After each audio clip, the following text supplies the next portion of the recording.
Hello friends. मैं जरा गोवा में था तो आप लोगों से मुखातिब नहीं हो पाया। और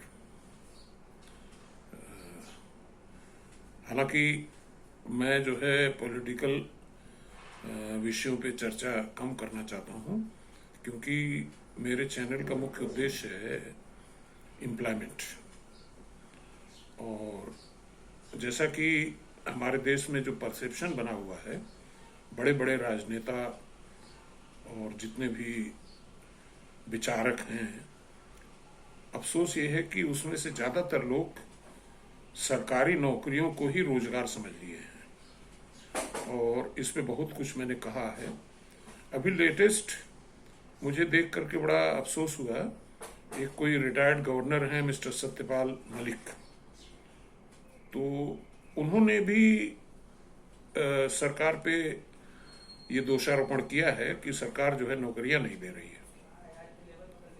तो प्रश्न इस बात का है कि इतने ऊंचे पद पर रहने के बाद और इतना लाइमलाइट में होने के बाद आपका परसेप्शन रोजगार के बारे में अगर सरकारी नौकरी ही है तो ये बड़ा पीड़ा का विषय है।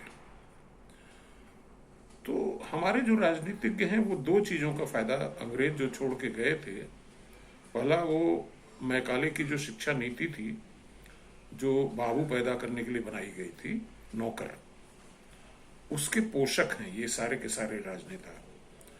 और दूसरा अंग्रेज दूसरी चीज जो छोड़ के गया था, डिवाइड एंड रूल। अब सत्यपाल मलिक जी यहां तक चले गए कि अगर मेरे खिलाफ कोई कार्रवाई होती है तो जाट आंदोलन कर बैठेंगे। तो खुलेआम जातिवाद का ऐसा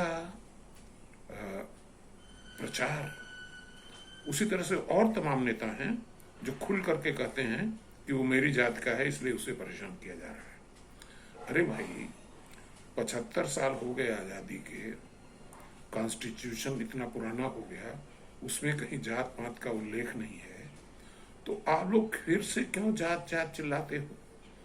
और दूसरी चीज कि जब नौकरियां इतनी है ही नहीं, 1% नौकरी है और 99% नौकरी लोगों को रोजगार चाहिए, तो सरकारी नौकरी के माध्यम से रोजगार के बारे में भाषण देना कहाँ तक उचित है?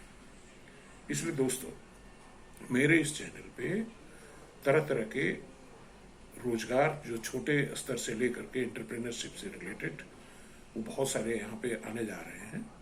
और मेरी आपसे गुजारिश है कि मेरे चैनल को सब्सक्राइब करें, और आगे आने वाले दिनों में जो हम छोटे छोटे उत्पाद लेकर के आएंगे, जिसको आप अपनी झोपड़ी में, अपने घर में, अपने कोर्टयार्ड में बना सकते हैं, जिससे आपकी बेरोजगारी की समस्या हल हो सकती है। धन्यवाद।